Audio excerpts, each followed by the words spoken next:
O texto é bastante conhecido, Mateus, capítulo 23, versículo 37.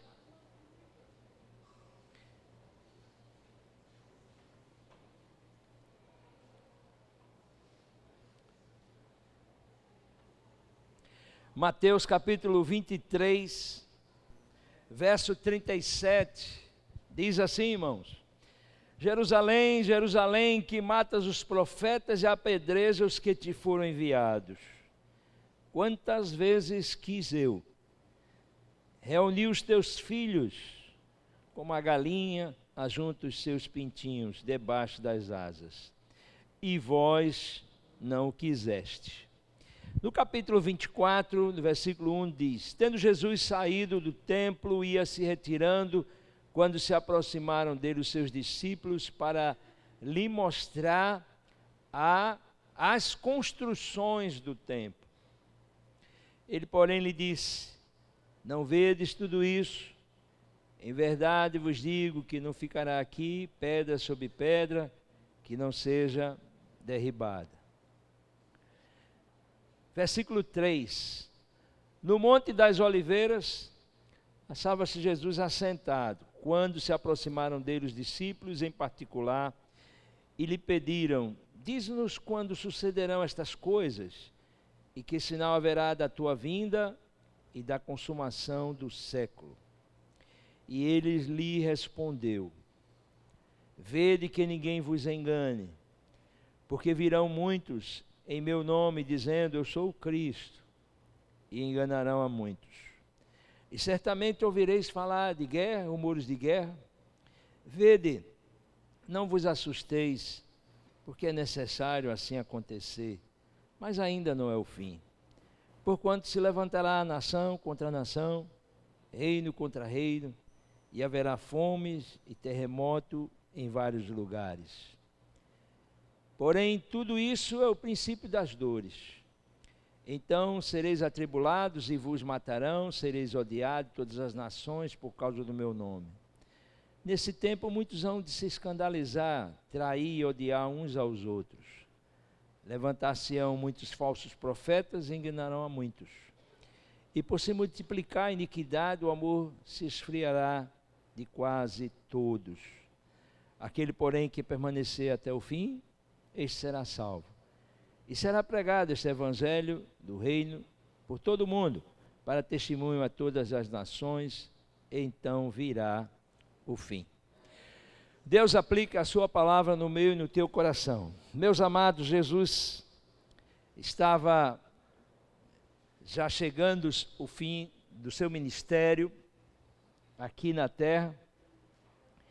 E aí ele olha para Jerusalém, irmãos, e aquela cidade que ele esteve ali centenas de vezes.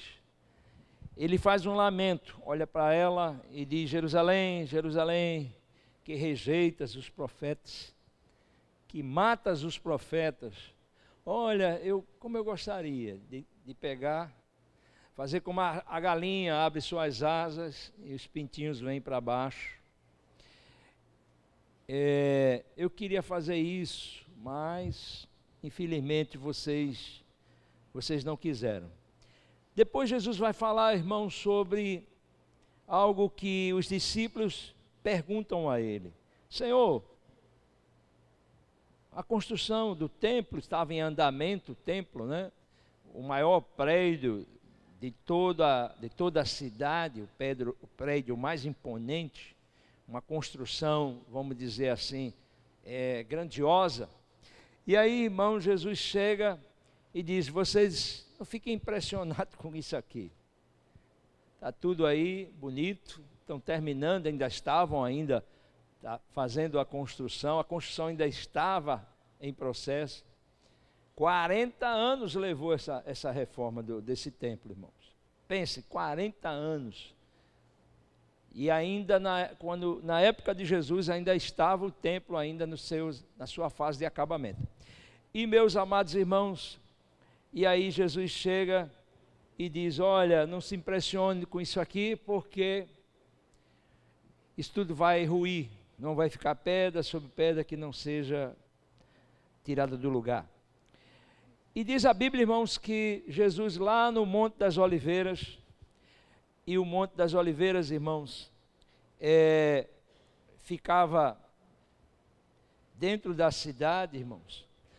No Monte das Oliveiras, o lugar que Jesus costumava ir, os discípulos aproveitam a oportunidade, irmãos, e pergunta a ele: Senhor, quando o Senhor falou lá atrás com relação a Jerusalém, quando o Senhor falou sobre a destruição do templo, quando isso acontecerá?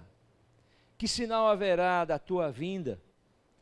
E aí ele começa exatamente aqui no registro do capítulo 24, Jesus começa a falar: olha, não vai ser agora, mas antes da minha vinda, eu quero que vocês não esqueçam o que vai acontecer antes.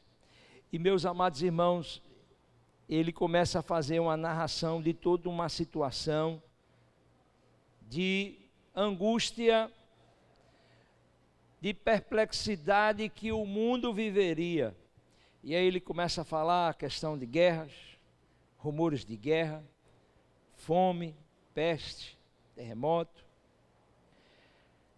Esta semana, irmãos, eu estava lendo umas mensagens que eu gosto de sempre estar me inteirando de algumas instituições que às vezes elas não têm um segmento evangélico, elas atuam muito na área social, né? E faz um trabalho excelente, faz um trabalho muito bom, que é Médicos Sem Fronteiras, que é uma instituição muito séria e que vale a pena ajudar, e a Cruz Vermelha, né? E irmãos, e vendo os relatos do que às vezes a mídia não está nem aí. A mídia hoje só fala em tarifaço, briga, processo. A mídia hoje só fala sobre o quê? Só fala sobre questões econômicas, a guerra da Ucrânia, a guerra da Rússia, a guerra de Israel. Só isso. Você liga a televisão, o conteúdo é só isso. Questões aqui do nosso país, do que está acontecendo, envolvendo aí os poderes, pronto. E a realidade do nosso mundo, irmãos, as pessoas não têm conhecimento. E a realidade é o seguinte: há muita gente morrendo de fome. Há muita gente que não tem nem água potável, preste bem atenção. Água que é o básico para a sobrevivência do ar. Água potável que tu abre lá a tua torneira, está lá todo dia para você. A água limpinha. Dê graças a Deus. Porque às vezes a gente não sabe as coisas, irmãos, as coisas que muitas vezes para nós não tem valor, para muita gente é coisa preciosa. Tem tantas pessoas, irmãos, no mundo que não tem água potável, gente. A água que chega muitas vezes até eles é água contaminada, água suja. Tu entra lá no teu chuveiro, abre lá teu chuveiro, toma teu banho. Se tiver um chuveirozinho elétrico, liga lá, toma teu banhozinho morno. Se por acaso tu abrir a tua boca e beber um pouco daquela água, não vai matar você. Você pode beber, nós não costumamos fazer isso, Jaqueline. A gente bebe água mineral, mas se você abrir a sua boca e beber água da torneira, a qualidade não é essas coisas todas, a gente sabe, né? Mas não vai matar você. Mas imagine a pessoa não ter esse privilégio. Água, o básico. E aí vem o quê? Vem hepatite, vem doenças, irmãos, provenientes muitas vezes de falta de saneamento em muitos lugares. Crianças, irmãos, morrendo, pessoas morrendo antes do tempo. Por quê? Porque não tem o básico, não tem saneamento, não tem água, isso em vários lugares do mundo. Fora o problema da desnutrição e a fome. Mas, como já diz o ditado, e é verdade, o que os olhos não vê, o coração não sente. Mas isso que Jesus falou, irmãos, é uma realidade dos nossos dias. Tem pessoas que não têm o que comer. Isso em vários lugares do mundo, e principalmente, irmãos, na África, em vários lugares da África. A situação é lamentável.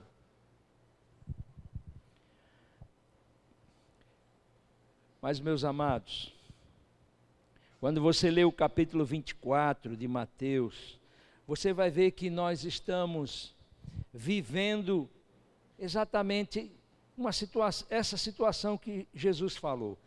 Nós estamos vendo crescer cada vez mais uma grande oposição, porque ele fala de uma situação de oposição a quem?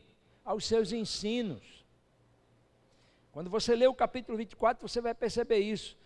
Muitos virão em meu nome, muitos irão os falsos profetas, muitos irão ensinar de forma errada, dizer aquilo que eu não disse.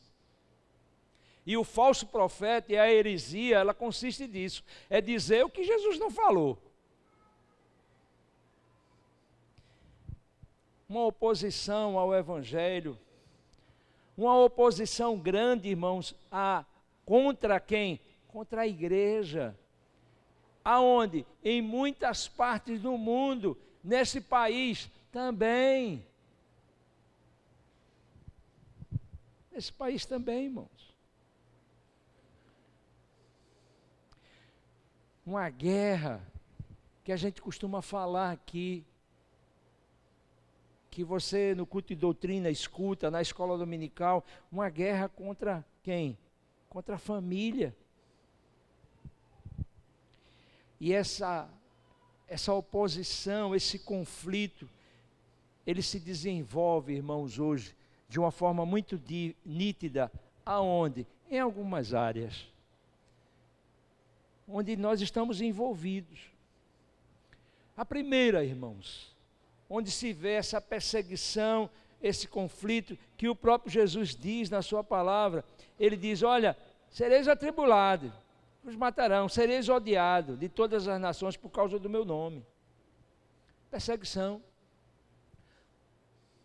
E essa perseguição hoje, irmãos, ela acontece aonde? No sistema religioso. O sistema religioso hoje é enganoso, não se fundamenta nas verdades de Deus.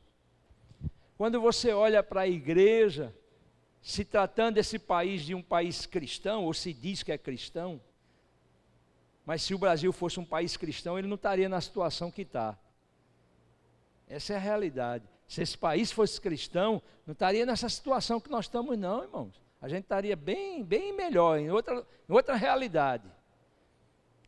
Mas esse país, ele não quer saber da palavra de Deus. A boa parte da população desse país desconhece as verdades de Deus. E aí, meus amados, surge no cenário desse país, no aspecto da igreja que se diz cristã, um evangelho ou uma religião que está baseada naquilo que eu quero. Que religião eu quero? Qual é o Deus que eu quero? Por incrível que pareça. Dependendo do Deus que você quer, Daniel, você escolhe a igreja. Você sabia disso? Dependendo do Deus que você quer, você escolhe a igreja. Por quê? Porque aquela igreja ali, ela vai projetar para você aquele Deus que você imagina.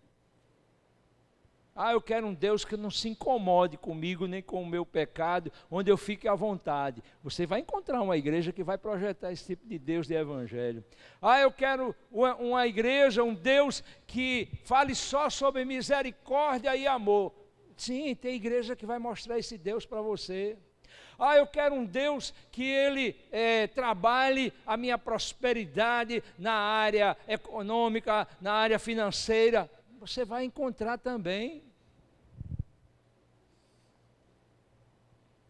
um Deus que me agrade,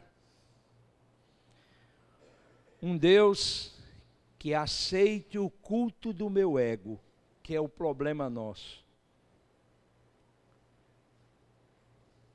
Porque essa é a questão do homem, irmãos, dos nossos dias. Não mexa com o ego dele. Quando você vai tocar no ego, ele, não pode, não aceito, não concordo. cada um tem sua verdade, né? Cada um tem o seu conceito. Por quê? Porque você tocou no ego dele. E quando é que você mexe no ego dele? Quando você direciona a palavra de Deus para a realidade dele, o pecado. E o culto do ego, irmãos, hoje é muito forte. Os homens estão lá, naquela passagem lá de Paulo falando a Timóteo no capítulo 3, quando ele diz, ó Timóteo, os homens serão assim, arrogantes, vaidosos, amantes de si mesmo, irão buscar os deleites e serão o quê? Amigos dos prazeres e inimigos de Deus. E aí a gente presencia, irmãos, nesse conflito, nessa luta que hoje a gente enfrenta, essa problemática hoje que está diante de nós, que é o relativismo. Tudo é relativo. O bonito, não existe mais referência.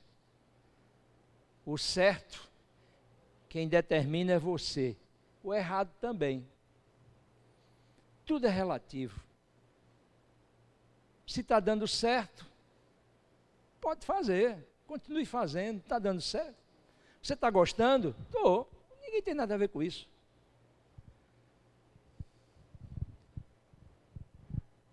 Mas o que você está fazendo, o que você imagina que é certo, é mal. Não esquece mal, que conceito de mal? Qual a ideia de mal?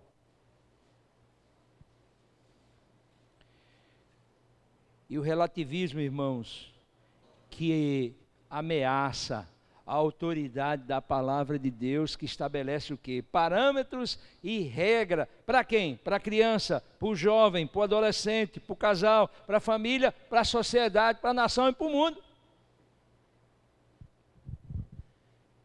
E essa religião que está aí cada vez mais crescendo, irmãos, ela tem uma característica do humanista, ela é humanista, onde tudo gira, não em função da palavra de Deus, a qual ela hoje está sendo reinterpretada. Não, vamos reavaliar a Bíblia, reavaliar os ensinos, reavaliar as verdades da palavra de Deus, precisa ser reavaliado. Por quê?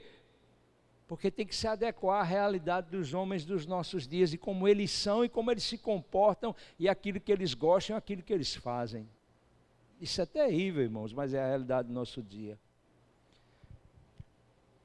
E no nosso meio, irmãos, infelizmente, essa mistura que a gente vê, esse sincretismo que a gente, toda semana a gente vê esse besterol, essas bobagens acontecendo nos cultos, nas igrejas, e o povo dizendo que é do Espírito de Deus, que é poder de Deus, que é fogo de Deus, que é renovação, que é a unção de Deus, e que na verdade não é. É o místico muitas vezes, é a mistura do sagrado com o profano, irmãos. E aqueles que querem muitas vezes preservar os princípios e as verdades e viver como igreja séria diante de Deus, bate de frente desse sistema religioso. Vivemos uma guerra, irmãos, e Jesus fala, olha, levantará nação contra nação, reino contra reino. A política. Nação contra nação, reino ameaçando o reino. E esse sistema, irmãos, hoje, que está aí diante dos nossos olhos, onde os homens tentam se reunir para encontrar a solução dos seus problemas e parece que complica cada vez mais. E as pautas que eles estabelecem para a sociedade, irmãos, por incrível que pareça, hoje são a de inversão de valores. Por quê? Porque a Bíblia não serve como parâmetro. E o que é que a gente vê hoje no mundo da política aqui nesse país, irmãos? Vamos preservar os animais, vamos preservar os pássaros, vamos preservar o boto rosa, vamos preservar as raposas, vamos preservar a arara azul, que está em extinção, vamos. Mas a mulher que está com 3 meses de gestação, não, isso aí não tem que preservar. Mata, aniquila. Inversão de valores, irmãos. Uma ideologia de gênero que as pessoas não gostam quando a gente fala, mas é verdade, confusa, que as crianças hoje, muitas crianças hoje já estão sem saber o que é, o que não é, o que é. Qual é o papel das pessoas na família, não se sabe mais. A legalização de muitas coisas, irmãos, que não convém. Qual o problema? Como resolver o problema das drogas que está matando os nossos jovens? Libera, vai matar mais. A questão é só estabelecer a quantidade. Inversão de valores, irmãos. E isso vai resolver o problema? Não, irmãos. Infelizmente, essa é a realidade do nosso país. Na área sexual, sexo livre. Vamos ensinar as nossas crianças, elas não têm nem noção ainda de sexualidade, mas nós já vamos ensinar para elas, de forma precoce, deixa ela viver a inocência dela. Mas Satanás é tão terrível, irmãos, que hoje está usando os seus meios para fazer o quê, irmãos? Para agredir a criança logo cedo no que diz respeito a essa área. E aí vem o ensino errado aonde? Na escola onde teu neto estuda. Na faculdade, para onde seu filho vai. Aonde? Na mídia. A televisão está aí fazendo isso. E o que é isso, irmãos? Isso, irmãos, é exatamente uma oposição às coisas de Deus, à palavra de Deus, aos princípios da palavra de Deus. Uma moça hoje, irmãos, que chega à maioridade, chega a seus 18, 20 anos e diz que é virgem, ela é motivo de chacota. Por quê? Porque isso é imoral agora. E a que já passou pela mão de não sei quantos. Ah, essa daí ó, é viva, essa daí é inteligente. Já foi rodada. Não, essa daí é que é o modelo para as outras.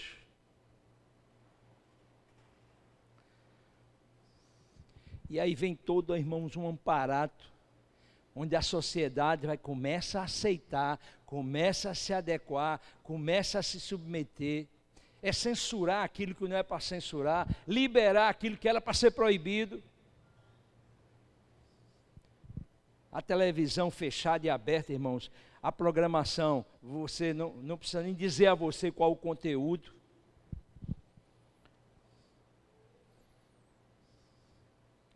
A literatura hoje, que chega na mão dos teus filhos, chega na mão do jovem, ela não presta, ela é imoral, ela é indecente.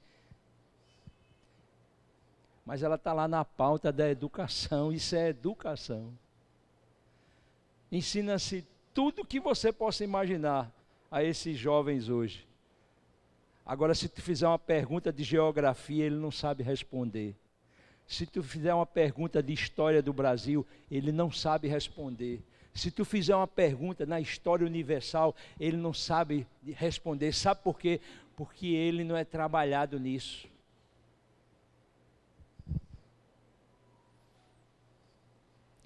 Chega para um jovem hoje e pergunta, quanto é 3 vezes 8? Ele não sabe. Ele vai ter que ir para a calculadora, porque ele não sabe na cabeça dele multiplicar 3 vezes 8.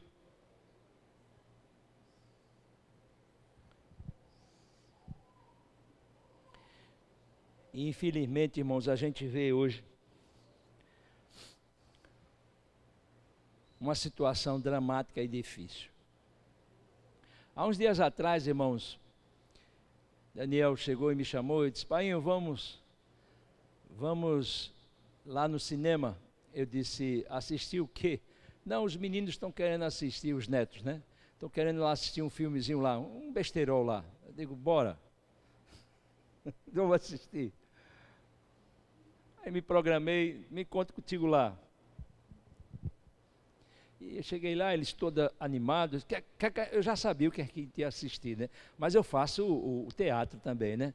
Quando eu me encontrei com ele, vovô e tal. Eu digo, rapaz, o que é que a gente vai assistir? Ah, a gente vai assistir tal filme.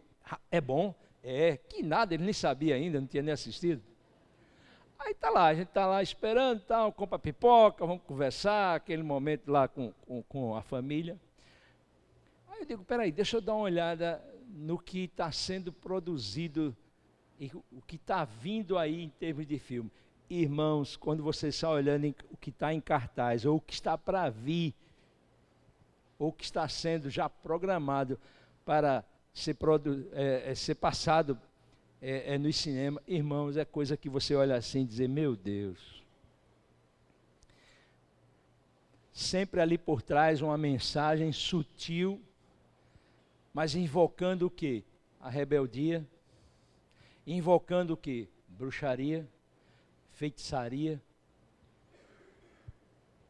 culto anti-Deus, misticismo, inversão de valores no que diz respeito ao comportamento do homem e da mulher. É isso que você tem, irmãos, fora a violência, imoralidade. E joga isso lá na cabeça do povo. É uma oposição, irmãos, às verdades de Deus. Por isso que a igreja é um refúgio, o Laneide. A igreja é o filtro, Daniel. Ah, se os pais bem soubessem, rapaz, deixa eu amenizar a situação do meu filho, da minha filha, levando ele para um ambiente onde ele vai aprender algo diferente. Essa nova cultura, irmãos, que infelizmente adota o politicamente correto. Está dando certo? Continue. Mas aí vem aquele questionamento, Vandré. Nem tudo que está dando certo é certo. Tem que argumentar. Está dando certo? Tá. Mas é certo? Não. Então isso aí não vai terminar em coisa boa, não. Essa oposição, irmão, que Jesus fala, quando ele diz, olha, haverá fome em vários lugares. Jesus estava falando, irmãos, de uma situação econômica no mundo e nas nações que a gente tem vindo hoje. E a gente vê um mundo cada vez mais desequilibrado, onde poucas pessoas têm muito e a maioria das pessoas não tem nada. Desequilíbrio social.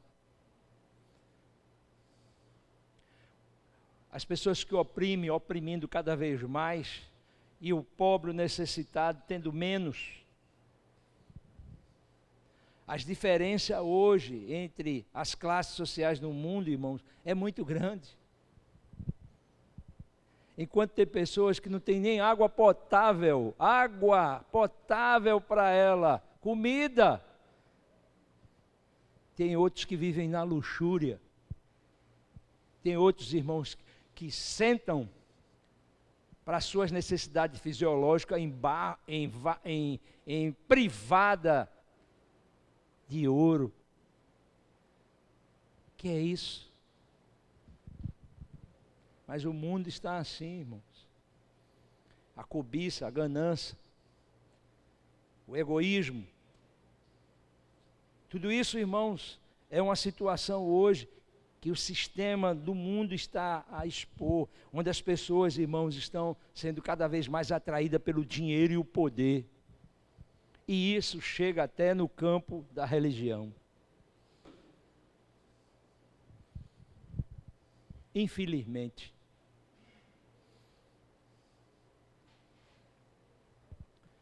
É uma realidade dentro dos ministérios e das igrejas, irmãos. E o que é isso? Uma oposição, uma luta que a igreja vivencia e que o próprio Senhor falou. Olha, economicamente vai acontecer isso, desigualdade, fome, e os homens serão atraídos pelo poder, e a cobiça, e a luxúria e a ganância. E aí vai acontecer o que Jesus fala sobre lá, não é? A questão da avareza, quando ele vai citar lá a parábola do rico.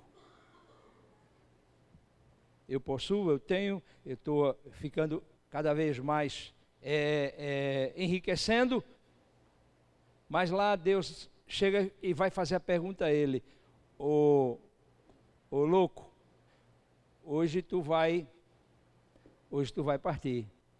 E aí? O que tu tem vai ficar para quem? Quem é que vai tomar conta do que tu está produzindo aí?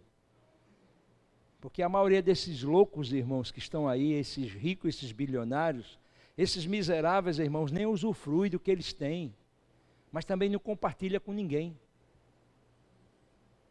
E o resultado disso? Os resultados disso é uma frustração, irmãos, que eles vivem. Por quê? Porque coloca seu coração na riqueza, no dinheiro. E o que é hoje a mídia faz, os meios de comunicação faz? Alimente isso. Consuma, produza, aliás, compra, adquira.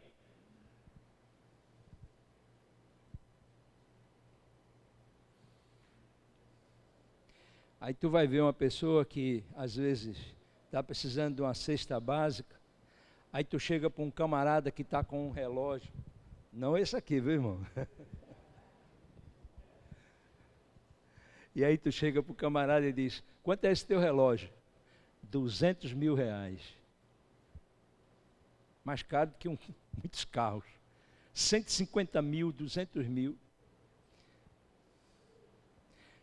40, 50 mil reais.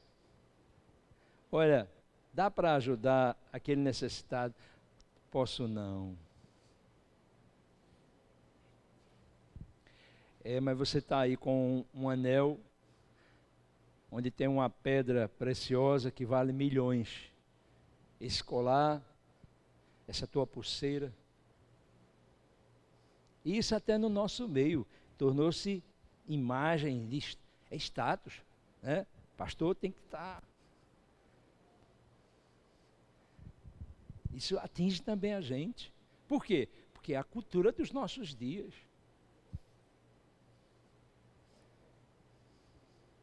Se ele chegar com um carro, né, caro, a turma vai olhar e vai dizer: rapaz, esse pastor é o quê? Bem-sucedido, abençoado. Agora, se ele chegar com um Fusquinha, com um Fiat 147, Assis, vai dizer o que dele? Esquece ele. Esquece trovão. Vai dizer o quê? Coitado, isso não tem fé não. O camarada não tomou posse da bênção. Esse camarada aí, ele parece que não tem a consciência de que ele é filho do rei. Ele é, meu irmão, ele é filho do rei. Mas ele está vivendo naquela dimensão que o Senhor quer que ele viva. Amém? Por que é que eu sou pastor da igreja no Curado? Porque o Curado é o meu lugar. Porque talvez se eu tivesse outro, eu fosse, talvez me iludir. Criar uma ilusão. Não, eu tenho que ter a consciência de que estou no lugar certo, certo na visão de Deus. O lugar que Deus quer. Amém, irmãos? Para fazer o trabalho que Ele quer. E glória a Deus por isso. Mas muitas vezes, irmãos, essa luta do possuir, do ter, do material, hoje, irmãos, ela entrou dentro do segmento religioso. E a palavra do Senhor diz lá, né? O Senhor falando lá no Antigo Testamento, lá em Miqueias, no capítulo 2, no capítulo 3, Deus usa o profeta exatamente para falar sobre isso. Sobre essa ilusão da riqueza. Lógico, não estou dizendo que você não trabalhe, eu não estou dizendo que você não economize, eu não estou dizendo que você não tem um planejamento na sua vida, eu não estou dizendo isso, eu não estou dizendo que você não conquiste, mas infelizmente as pessoas colocam isso como um objetivo de vida, motivação para a vida, quando na verdade isso é secundário, não é a prioridade. O que é a prioridade? É a comunhão com o Senhor. O que é a prioridade? É o conhecimento da palavra. O que é a prioridade? É buscar a santificação. O que é a prioridade? É o conhecimento dos propósitos de Deus, dos seus mistérios. Qual é a prioridade? Prioridade é pensar no que vem depois disso aqui. Prioridade é o quê? É a eternidade, é o céu. Amém, irmãos? Isso é o que é prioridade. E para concluir, irmãos, Jesus fala de toda uma situação difícil. Ele diz isso aos seus discípulos. E aí ele chega e diz, olha, falsos profetas, no versículo 11 do capítulo 24, e vai se multiplicar a iniquidade, vai esfriar o compromisso e o amor.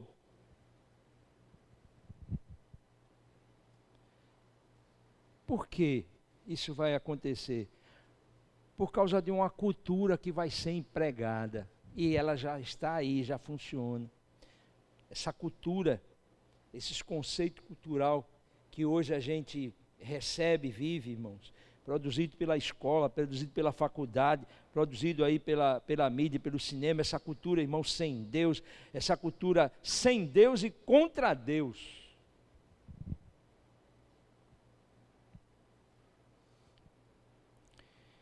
Esse estilo que se estabelece como modelo para os nossos jovens, seja rebelde, faça opção pela desobediência. Agora, nem Satanás e nem os desobedientes rebeldes, eles param para dizer aos novos integrantes como é que a coisa vai terminar. Eles não dizem isso. Assuma o estilo rebelde, ok.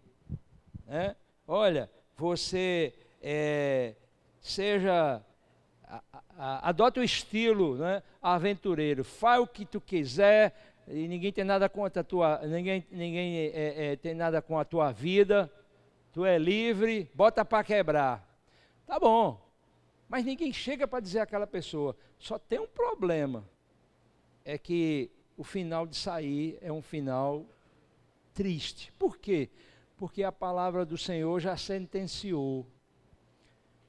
O juízo de Deus para a iniquidade é o quê?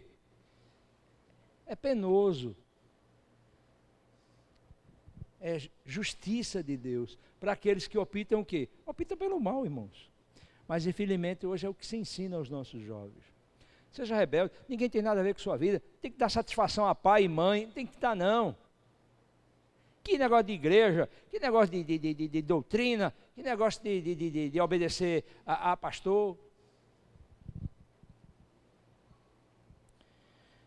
Mas, meus amados, eu quero concluir dizendo que diante de toda essa realidade que Jesus falou, o que é que a gente deve ter cuidado, o que a gente não pode negociar jamais para que a gente possa enfrentar esses dias difíceis, irmãos, antes que o fim chegue, o qual o Senhor já diz, né? Que, olha, a coisa vai ficar complicada, o amor de muitos vai esfriar. Agora, tem que preservar até o fim. E será pregado este evangelho no mundo todo, para testemunho a todas as nações. Isso já está sendo feito. Deus está usando a tecnologia, Deus está usando a mídia, Deus está usando hoje o que a gente tem de mecanismo para chegar às pessoas, Deus está usando também. Há pessoas, irmãos, que estão aproveitando para passar e transmitir aquilo que é bom. E entre as coisas boas, as verdades do Evangelho, as verdades da palavra de Deus. Mas diante de tudo isso, irmãos, qual é a nossa preocupação, você e eu, nossa família? Não negocie a sua fé. Sua fé tem que ser preservada. Diga ao irmão que está ao seu lado, preserve a sua fé. Não negocie o seu caráter. Aquilo que você aprendeu de seu pai, de sua mãe como princípio, preserve. Aquilo que você aprendeu como princípio dentro da palavra de Deus, preserve para você. Vai fazer bem a você mesmo. Não se iluda com as coisas dessa vida e desse mundo. Por quê? Porque Jesus diz, olha, nem toda árvore é boa. Nem toda árvore é boa. Ela pode até produzir fruto, mas não é fruto bom. Eu já falei isso aqui para vocês, uma vez eu fui dar uma palestra aqui em Pau d'Alho. Um evento que aconteceu, irmãos, e aí a gente foi convidado até da igreja presbiteriana. E foi numa granja, uma granja muito bonita. Essa granja existe aí, é aqui na estrada de quem vai aí para Pau d'Alho. Aí no intervalo lá, eu digo, eu vou conhecer aqui o lugar. O pessoal, olha, pastor, isso aqui é um lugar muito bonito para trazer. Eu digo, coisa boa, trazer um grupo para passar o dia, né? Trazer carnaval, né? Quem quiser ficar no carnaval, o feriado, trazer o pessoal para ficar aqui, tal, tem acomodações. Realmente uma granja antiga, né? Mas bem preservadazinha, tudo limpinho e tal. Eu comecei lá a andar, olhar, né? A natureza, que a gente aprende, né, com a natureza, olhando lá as árvores, estava o intervalo lá ainda. Aí quando eu olhei, irmão, lá de fundo, isso já era assim à tarde, aí eu olhei um pé de laranja, e ele estava lindo, irmãos, o pé de laranja. Que pé de laranja bonito. As frutas todas bem amarelinhas. E eu fiquei olhando, eu digo, rapaz, o pé de laranja, esperando por mim.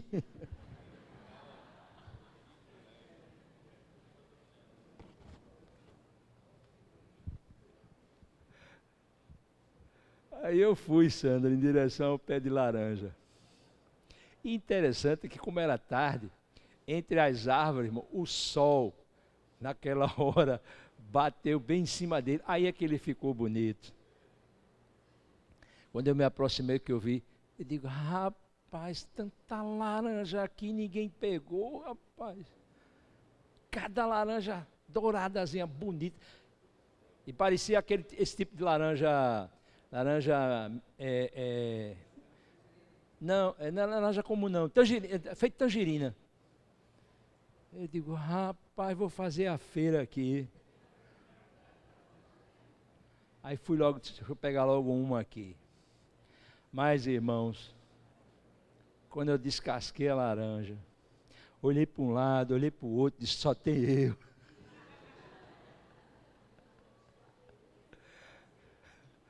Aí dizia Deus, quando eu botei a laranja, que eu mordi a laranja, o bago da laranja. Irmão, que laranja azeda. Olha, era de limão para lá. Eu nem aguentei. Quando ela começou a queimar, eu joguei fora. Rapaz, bonitinha, mas ordinária.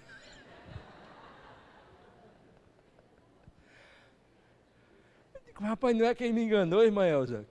Agora eu estou entendendo porque ninguém tirou essas laranjas daqui. Ninguém está nem aí para esse pé de laranja. O fruto é bonito, estava lá. A árvore frondosa. Mas aprovada... hoje o sistema mundano e maligno, ele é bonito, ele é atraente. Mas quando você vai experimentar, aí você vê, não presta. Corramos disso, irmãos. Nem toda árvore é boa. Vamos nos voltar para a comunhão com Deus, preservar a palavra do Senhor, vamos preservar a nossa fé. Vamos, irmãos, estar buscando a santificação. Por quê? Porque diante de nós está todo esse quadro de uma oposição e de um conflito em várias áreas da sociedade, do mundo, na área econômica, na área política, na área cultural, na religião, mas O objetivo nosso qual é? É algo que Jesus fala aqui que a gente tem que focar. Olha,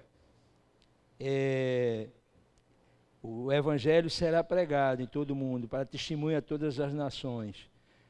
Então virá o fim. O que nós queremos, irmãos, é nos preparar para a volta do Senhor. O que nós queremos é o céu, amém, igreja? O que nós queremos, irmãos, é estar com Cristo. Esse é o nosso propósito.